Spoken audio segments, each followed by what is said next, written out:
Salam dəyərli tamaşaçılar, Hakim studiyasındayıq. Xoş gördük yenidən sizləri. Sizlə hər görüşdə biz ruhlanırıq, bizə böyük bir stimul verir bu verilişin varlığı. İstəyərdim sizə ilk öncə qonağımızı təqdim edib, sonra mövzunu təqdim edeyim. Deməli, bizim bugünkü qonağımız Naxçıvan Muxtar Respublikası Ali Məhkəməsinin hakimi Zamiq Əliyevdir, hansı ki, bizlə artıq 2 dəfə bu verilişdə iştirak edibdir. Yəni, diqqətli tamaşaçılar üçün tanış bir qonaqdır. Zamiq müəllim, xoş gördük sizi yenidən. Çox təşəkkür edirik yenidən gəldiyiniz üçün. Mövzumuz nədir? Mövzumuz valideyni hüquqlarından məhrum etmədir. Bu arada biz hətta veriliş başlamadan öncə Zamiq müəllimlə bunu müzakirə elədik. Biz əslində bu mövzunu təyin edəndən sonra mən belə bir xəbər oxudum.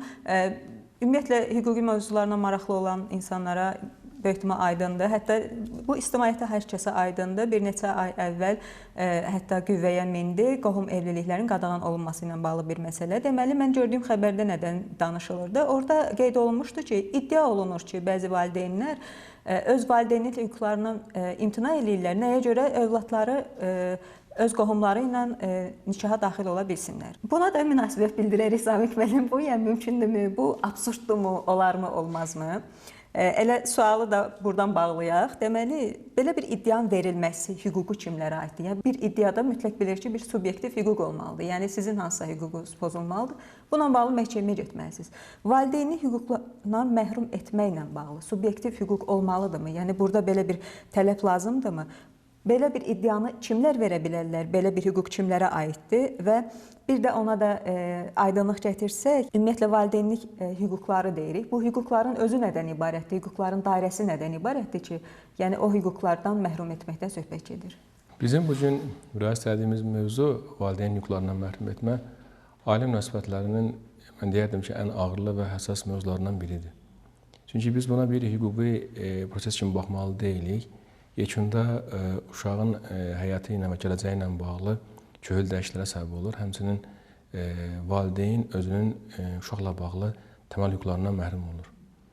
Böyük təəssüflə qeyd etməliyik ki, son zamanlar məhkəmə icraatında olan işlərdən görünür ki, bu mübahisə ilə bağlı işlərin sayı artmaqdadır. Təbii ki, bunun sayının artmasının cəmiyyətdə baş verən bir çox hadisələr buna təsir edir. Bunların nələrə aid etmək olar? Ailə münasibətlərinin dəyişməsi, qadının cəmiyyətdə artan roludur, sosial-iqtisadi problemlər, həmçinin uşaq hüquqları ilə bağlı kifayət qədər artıq məlumatların artıqlığı və yaxud da ki, bunların maarifləndirilməsi insanları bu sahədə olan iddianı qaldırmağa daha sövq eləyib. İstəyərdim ki, yaranmış imkanlardan istifadə edərək mən valideynlik hüquqlarının məhrum etmə əsaslarına və yaxud da ki, bununla bağlı iddia qaldırmaq hüququna malik olan şəxslərdən keçməzdən öncə bizi izləyən tamaşaçıların diqqətinə hüquqi baxımından valideyn anlayışını qısaca olaraq bildirim. Çünki valideyn anlayışına bir çox prizmadan baxmaq olar, sosial cəhətdən, mənəvi əxlaqi cəhətdən, həmçinin hüquqi baxımdan.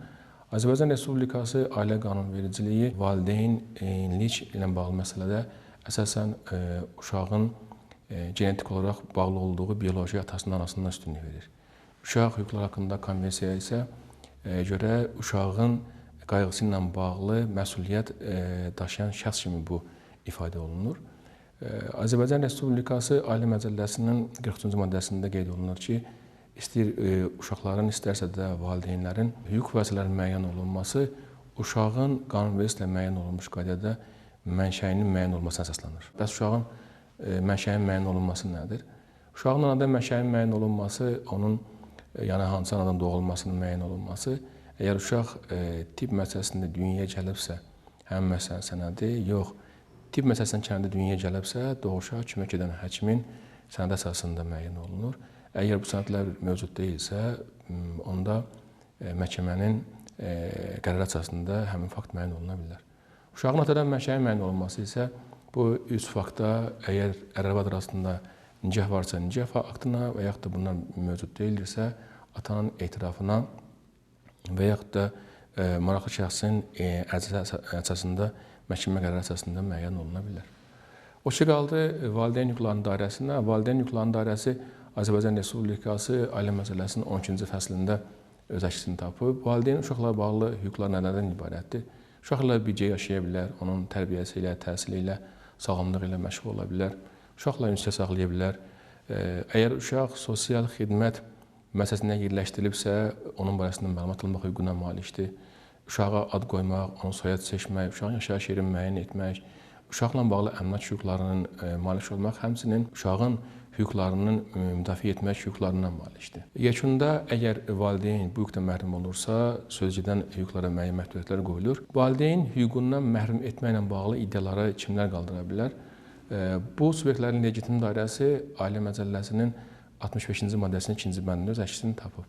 Həmin normaya görə valideyn hüququndan məhrum etməklə bağlı iddia qaldırmaq hüququna malikdir. Əmək və Əhalinin Sosial Müdafiəsi Nazirliyi, prokuror, valideynlərdən biri və yaxud onu əvəz edən şəxslər, həmçinin yetkinlik yaşına çatmayanların hüquqlarını müdafiə edən müəssisə və orqanlar bu hüquqa malikdir. Ailə Məcəlləsinin 51-ci maddəsinin 5-ci bəndən aydın olur ki, uşaq 14 yaşına çatanda müəyyən məsələlərlə bağlı özünün hüquqlarını qorumaq üçün məhkəməyə müraciət etmə hüququna malikdir. Lakin bu o demək deyildir ki, uşaq məhz sırf sözcüdən mübahisə ilə bağlı məhkəməyə iddia qaldıra bilər. Çünki bu subyektlərin dairəsini qanunverici konkret müəyyən eləyir. Bəzən sual olunur ki, bəs şəxs 18 yaşına çatandan sonra öz valideyni bu hüquqdan məhrum edə bilərmi?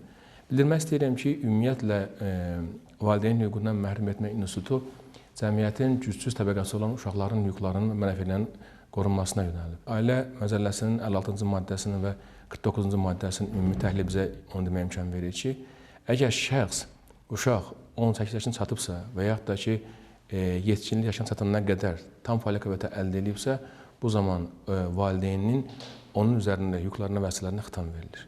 Və bu normada bizə onu deməyə imkan verir ki, uşaq 18 yaşına çatanda artıq bu hüququ itirir və o Ailə Məcəlləsinin 65-ci maddəsində göstərilən subyektlərin dairəsindən daxil olmadığından belə bir iddia qaldırmaq hüququna malik deyil.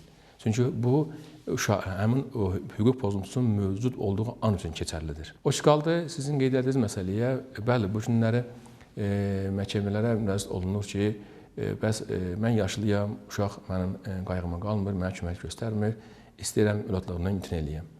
Və yaxud da sizin dediyiniz situasiyada son zamanlar yaxın qohumlar arasında nikahın bağlanmasının qanunvericiliyi müəyyən qadağalar gətirdiyindən onlar bu hüquqi niyyətlərinə nail olmaq üçün belə bir addım atmaq niyyətlərində olurlar.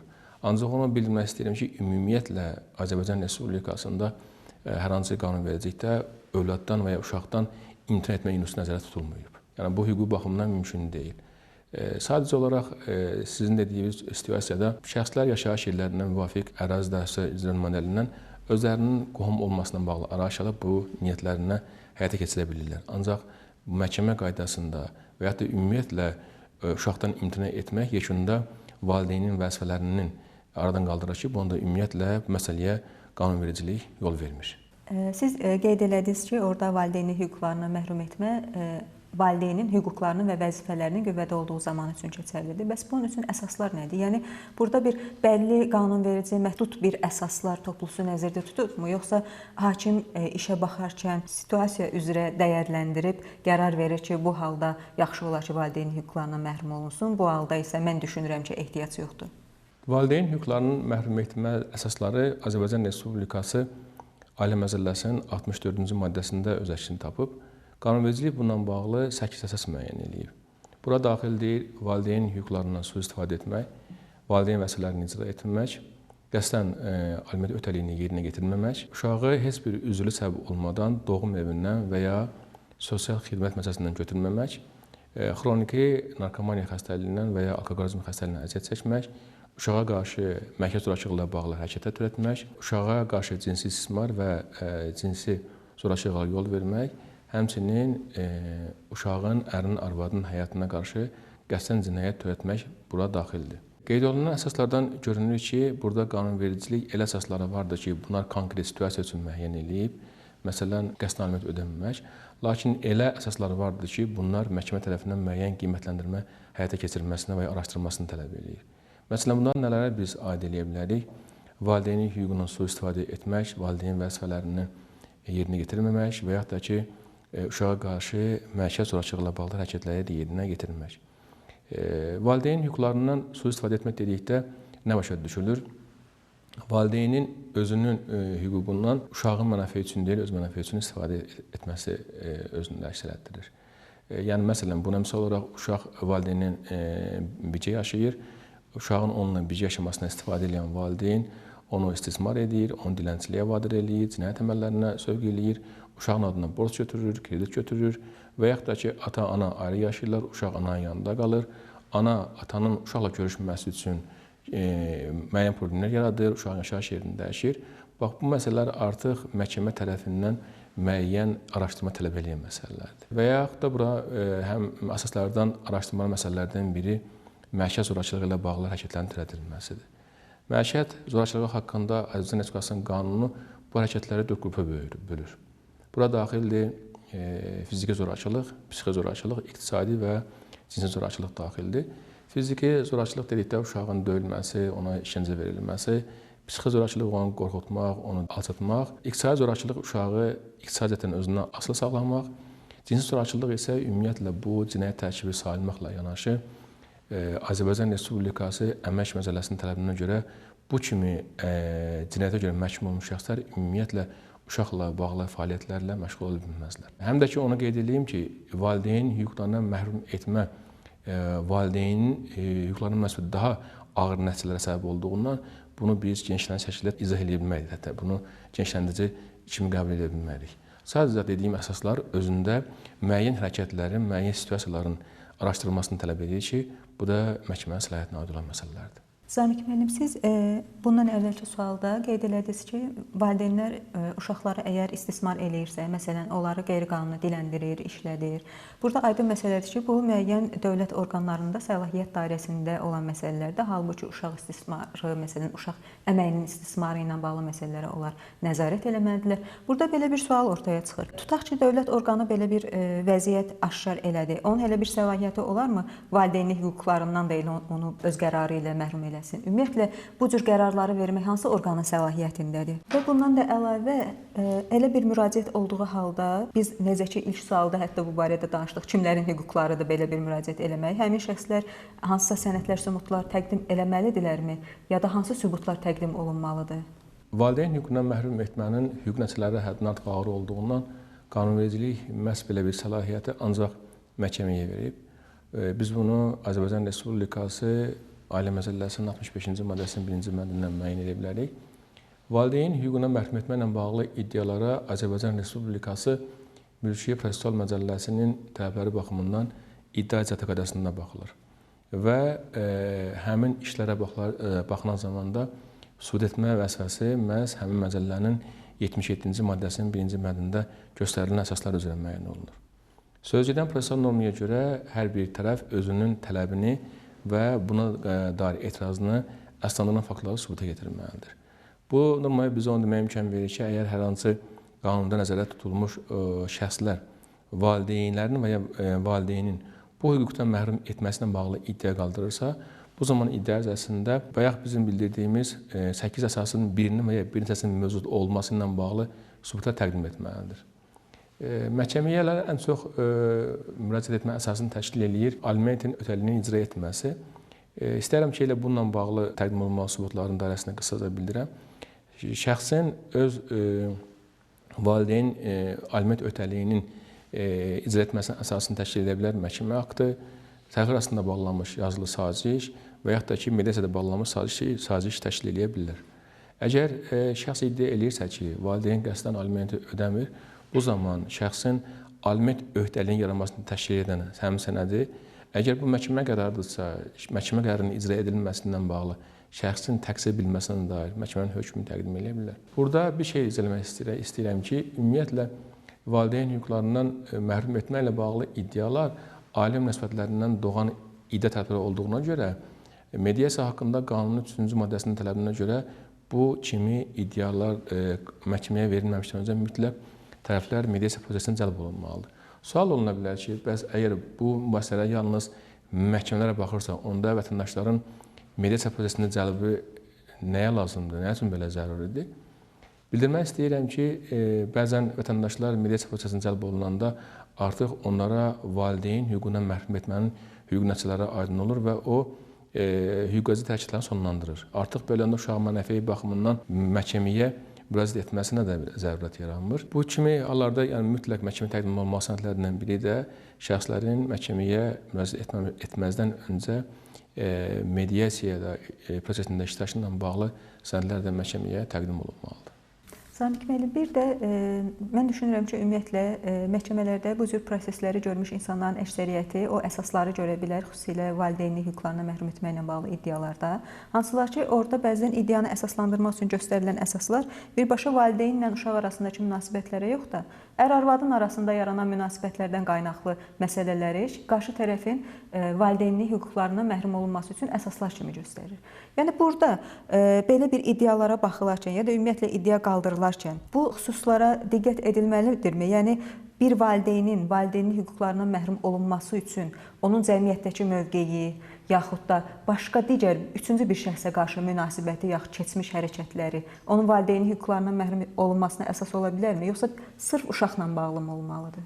Mən bayaq qeyd elədim ki, bugünkü gün məhkəmələrdə valideyn hüquqlarından məhrum etməklə bağlı iddiaların artmasının səbəblərindən biri də məhz ailə münasibətlərinin dəyişməsidir. Əgər şəxslər arasında bu gün nikaha son verilirsə, bildirmək istəyirəm ki, Azərbaycan Respublikasının ailə qanunvericiliyi nikah məsələlərində ər-arvadın könüllülüyünə üstünlük verirsə, lakin uşaqla bağlı mübahisələrdə yalnız və yalnız uşağın mənəfeyinin üstün tutması prinsipinə yol verilir.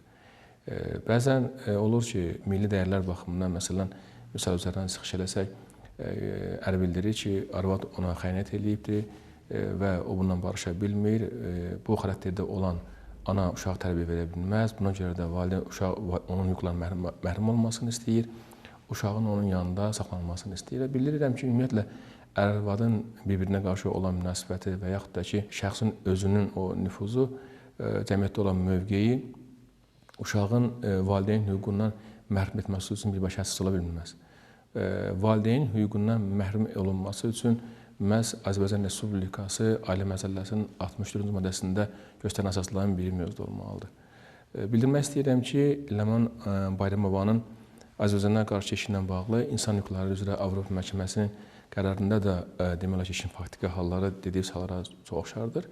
Orada ər-arvadın arasında deməli xəyanətlə bağlı nikah münasibətləri pozulduğundan məhkəmələr buna müvafiq olaraq uşağın yaşayış yerini məhz atanın yanı seçmiş, ananı isə valideyn hüququndan məhrum etmişdilər. Lakin İnsan Hüquqları üzrə Avropa Məhkəməsi qərarında bildirmişdi ki, məhkəmə bu kimi işlərə baxarkən bunu valideyn hüququndan məhrum etməni ən son tədbir kimi görməlidir. Yəni, dediklərimizin yekun olaraq bildirmək istəyirəm ki, şəxslər arasında olan hər hansı bir şəxsi mübahisənin və yaxud da münasibətlərin valideyn hüququndan məhrum etməsi üçün birbaşa əsas ola bilməz. Bu əsasın olması üçün Azərbaycan Respublikası Ailə Məcəlləsində bayaq qeyd etdiyimiz 8 əsasların hər hansı biri mövcud olmalıdır. Siz bundan əvvəlki suallardan birində qeyd elədiniz ki, şəxs xüsusilə biz sübutlarla bağlı danışanda, məsələn, alimentin ödənməməsi ilə bağlı digər valideynə qarşı, onun valideynlik hüquqlarından məhrum olunması ilə bağlı digər valideyn iddia verirsə, o zaman alimenti ödənməməsi ilə bağlı məhkəmə qərarını da təqdim eləməsi lazımdır. İstəyərdim elə bu üzərində biraz dayanaq. Deməli, orada artıq digər valideynin, yəni alimenti ödəməyən valideynin valideynlik vəzifələrini yerinə yetirməməsindən söhbət gedir. Şəxsin valideynlik vəzifəsini icra eləməməsi hansı hallarda ola bilər ki, onun valideynlik hüquqlarından məhrum etməsinə əsas verə bilər? Çünki hər bir halda orada insanlardan söhbət gedir. Onların davamlı olaraq hər vəzifəni çox dəqiqliklə icra eləməsi nə qədər, yəni reallığa uyğundur? Orada necə bir dəyərləndirmə aparılır? Yəni tutaq ki, bir gün evə çörək almaması əsas ola bilərmi, yoxsa davamlı bir hərəkətmi görməsi lazımdır məhkəmənin və tutaq ki, valideyn öz borcunu yerinə yetirmir, amma burada üzürlü səbəblər var. Məsələn, valideynin ola bilər ki, valideyn olandan sonra özünün hansısa əmək qabiliyyətini itirmiş ola bilər, yaxud da digər üzürlü səbəblərdən istəmədən də olsa valideynlik vəzifələrini yerinə yetirmir. Bu zaman o valideynlik hüquqlarından məhrum oluna bilərmi? Ayşə xanım, maraqlı mövzuya toxundunuz. Çünki bizə də bəzən məsələn məhkəmə mübahisələrində vətəndaşlara bu məsələləri izah etməyə çalışırıq. Həm proseslərdə, həm məhkəmə aktlarında bu məsələyə fikrimizi bildiririk. Valideyn vəzifələrini icra etməsi nədir? Yəni, valideynin uşağa münasibətdə öz məsuliyyətini, öhdəliklərini kobud şəkildə icra etməsi və kobud şəkildə bunu yerinə yetirməsi kimi başa düşülməlidir. Valideyn uşağa münasibətdə vəzifələri nələrdən ibarətdir? uşağı maddi cəhətdən, fizik cəhətdən təmin etmək, onun üçün zəruri olan gündəlik ərzaq məhsullarıdır, qida ilə təmin etmək, onun tərbiyəsi ilə məşğul olmaq, onun sağlamlığı ilə məşğul olmaq. Valideynin vəzifəsini yerinə yetirmədiyi istənilən halı biz valideyn hüququndan məhrum etmək kimi qəbul edə bilmərik. Mən az öncə də bildirdiyim Avropa Məhkəməsinin bundan bağlı mövqeyi ondan ibarətdir ki, valideyn hüququndan məhrum etmə ən son addım olmalıdır. Təbii ki, burada valideyn xəstə ola bilər, əlil ola bilər, işsiz ola bilər, digər sosial-iqtisadi problemlər səbəbindən nəinki uşağın heç də özünün təminatını həyata keçirməyə bilər. Belə olan halda valideyn hüquqlarından valideynin öz vəzifələrini yerinə yetirməsi əsası ilə məhrum etməsini söhbət edə bilməz. Bildirmək istəyirəm ki, ümumiyyətlə bu hüquqa Avropa dövlətləri içərisində ən çox Norveç Krallığı müraciət eləyir və buna da heç təsadüfi sayılmır ki, Avropa Məhkəməsinin icraatında da məhz həmin ölkəyə qarşı olan işlər də var. İstərdim ki, dediyimiz məsələnin tam əhatəli izah olunması üçün Avropa Məhkəməsinin icraatında olmuş Norveç vətəndaşı Trude Strand-Loben'in Norveçə qarşı olan işi ilə bağlı bizi izləyən tamaşaçıların diqqətini çatdırım. Şəxsən 2018-ci ildə uşağı dünyaya gəlirlər ananın, lakin ağır həyat şəraitinə görə uşağa baxmaq imkanına malik olmur. Belə olan halda o uşağın hüququnun qorunmasından bağlı sosial xidmət məsələlərinə müraciət edir və uşağı ana ilə birlikdə həmin müəssisəyə yerləşdirirlər. Ananın həmin müəssisəyə yerləşdirilməsinin dövlət marağı ondan ibarətdir ki, ananın, yəni özünün gözünün qarşısında uşağın rifah halı qiymətləndirilsin. Yekunda dövlət tərəfindən müəyyən olunur ki, uşağın sosial xidmət məsələsində yaşanması, qalması onun anasının yanında yaşamasından daha yaxşıdır və buna müvafiq olaraq ananı bu hüququndan məhrum edirlər.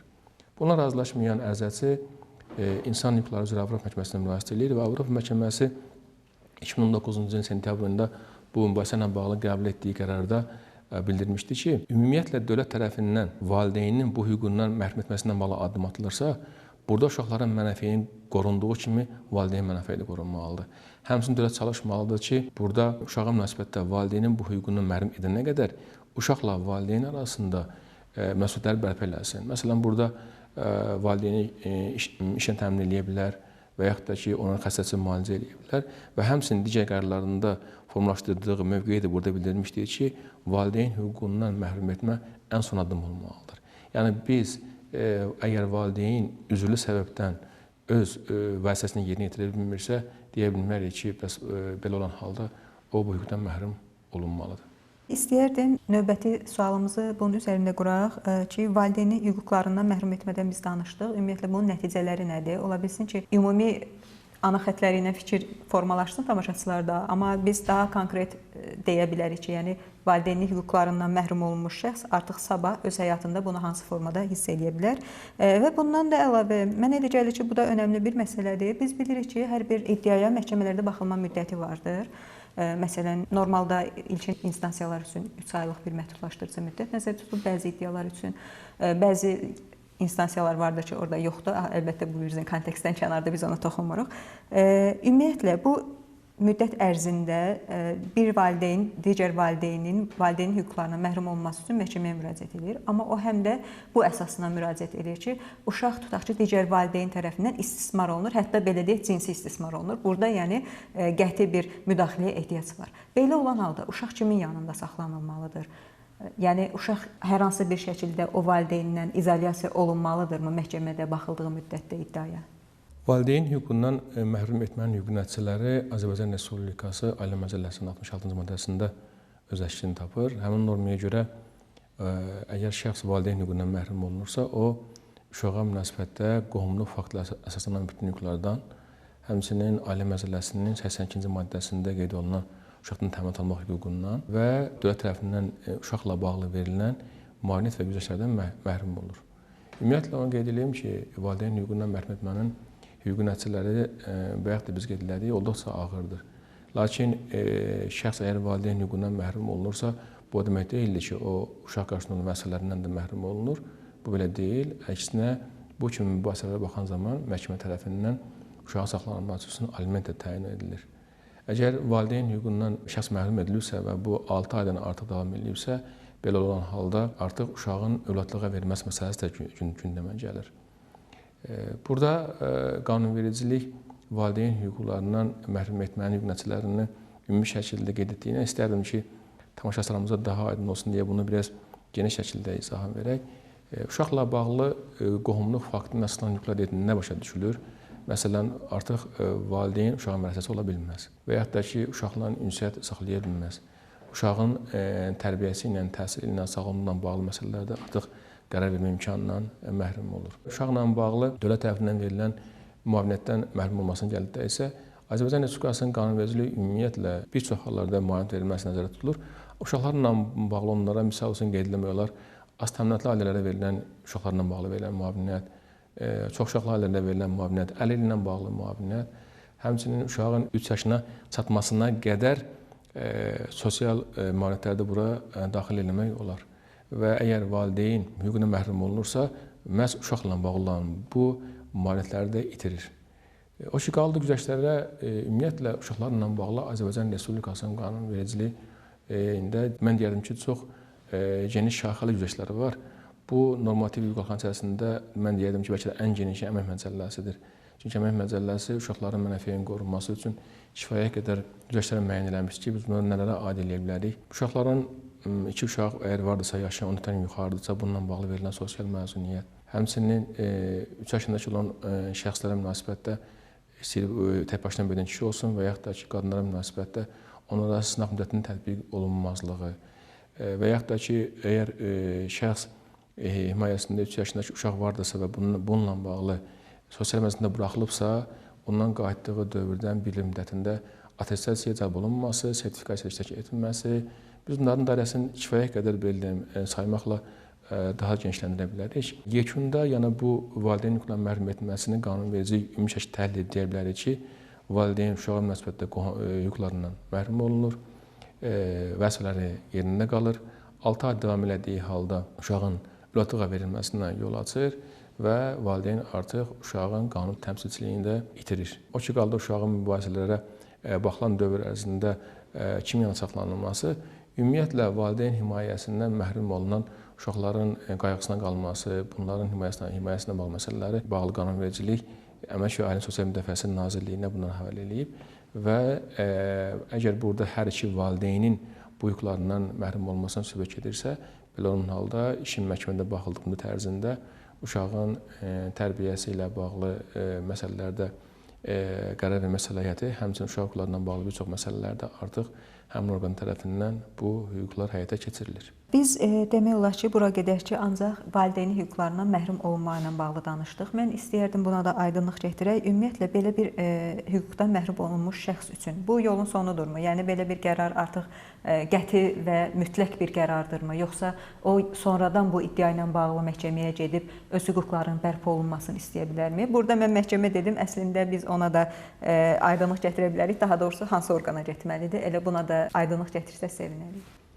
Valideyn hüququndan məhrum etməklə bağlı mübahisələrə necə ki, bununla bağlı məhkəmə tərəfindən baxılırsa, eyni qaydada bu hüquqların bərpası ilə bağlı müraciətlər də məhkəməyə olunur. Bununla bağlı valideynlərin biri və ya hər ikisi məhkəməyə müraciət edərək, əgər bunun əxlaqında, bunun uşağa qarşı münasibətində, həyat tərzində dəyişiklik baş veribsə, valideyn hüquqlarının bərpa olunması üçün məhkəməyə müraciət edə bilər.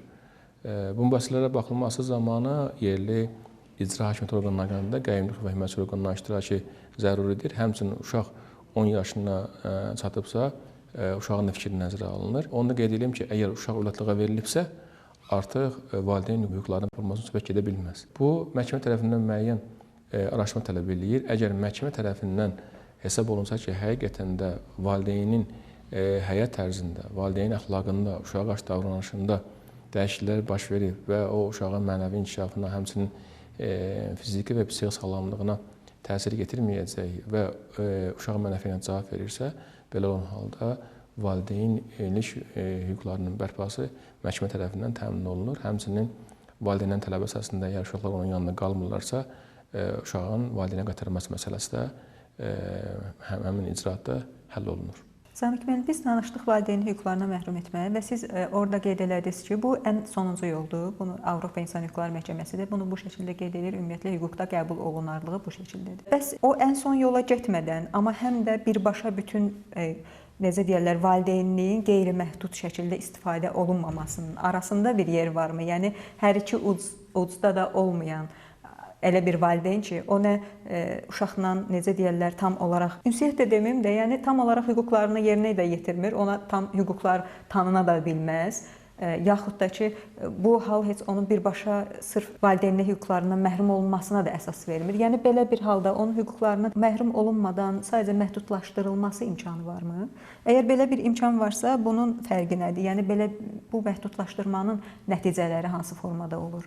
Ayşən xanım, Azərbaycan Respublikası Ali Məcəlləsinin tələbindən görürük ki, bəli, bəzən elə hallar olur ki, valideynin davranışında onun valideyn hüququndan məhrum etməsi olmasa da, lakin onun müəyyən uşaqdan uzaqlaşdırılmasına zərurət yaranır və bu da artıq Ali Məcəlləsində valideyn hüququnun məhdudlaşdırılması institutu kimi tanınır. Azərbaycan Respublikası Ali Məcəlləsinin 68-ci maddəsinin tələbindən biz diqqət yetirsək, görərək ki, həmin normada qeyd olunur ki, əgər valideynin davranışı onun asılı səbəblərə görə, məsələn, psixi pozuntudur, xroniki xəstəlikdir, ağır vəziyyətlə bağlı olaraq uşağın həyatı üçün, sağlamlıq üçün təhlükəlidirsə, bu zaman uşağın yaxın qohumlarından, prokurorun, uşağın hüquqlarından bağlı bunu hüquqları müdafiə edən orqanların, həmçinin uşaq yerləşdiyi məktəbə qədər müəssisələrin, ümumi təhsil müəssisələrinin nümayəndələrinin müraciəti əsasında valideyn hüquqlarından məhdudlaşması məsələsindən baxıla bilər.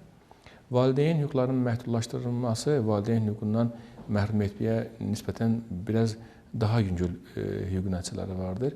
Deyək ki, əgər valideyn hüququndan məhrum etmədə valideyn uşağa münasibətdə qohumluq əsasından bütün hüquqlardan məhrum olunursa, burada yalnız uşağın təhsil və tərbiyəsi ilə bağlı məsələlərdə iştirak etmə hüququndan məhrum olunur. Həmçinin burada uşağın ünsiyyəti müəyyən məhdudiyyət səviyyəsində həyata keçirilir və uşaqla bağlı dövlət tərəfindən verilən müavinət və müzakirədən məhrum olunur. İkisinin arasında ən böyük fərq isə qeyd etdiyim kimi, valideyn hüquqlarının məhdudlaşma ilə bağlı məsələlərdə valideynin uşağa qohumluq əsasından hüquqları dəyişməz olaraq yerində qalır. Çox təşəkkür edirik Zamiq müəllim. Çox ətraflı izahlar verdiniz. Əlbəttə ki, bizə aydındır ki, yəni hər bir mövzunu daha geniş və daha detallı müzakirə etmək olar, əgər efir vaxtı imkan verərsə. Biz də bu məhdud efir vaxtında ancaq bu qədər daha önəmli bildiyimiz mövzuları diqqətə çatdırmaq istədik. Daha doğrusu mövzu ilə bağlı önəmli bildiyimiz detalları. Ümid edirik ki, tamaşaçılarımıza maraqlı oldu mövzu. Bizim bugünkü qonağımız Naxçıvan Muxtar Respublikası Ali Məhkəməsinin hakimi Zamiq Əliyev idi və mövzumuz valideyn hüquqlarından məhrum etməkdir.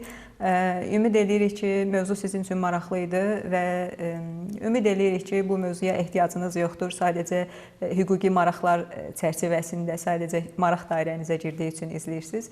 Bir daha təşəkkür edirik Zamiq müəllim, dəvətimizi qəbul ediniz, gəldiniz. Sizinlə veriliş hər zaman çox xoşdur. Ümid edirik ki, faydalı olduq. Minnətdarıq həm qonağımıza, həm tamaşaçılara. Sağ olun. Sağ olun.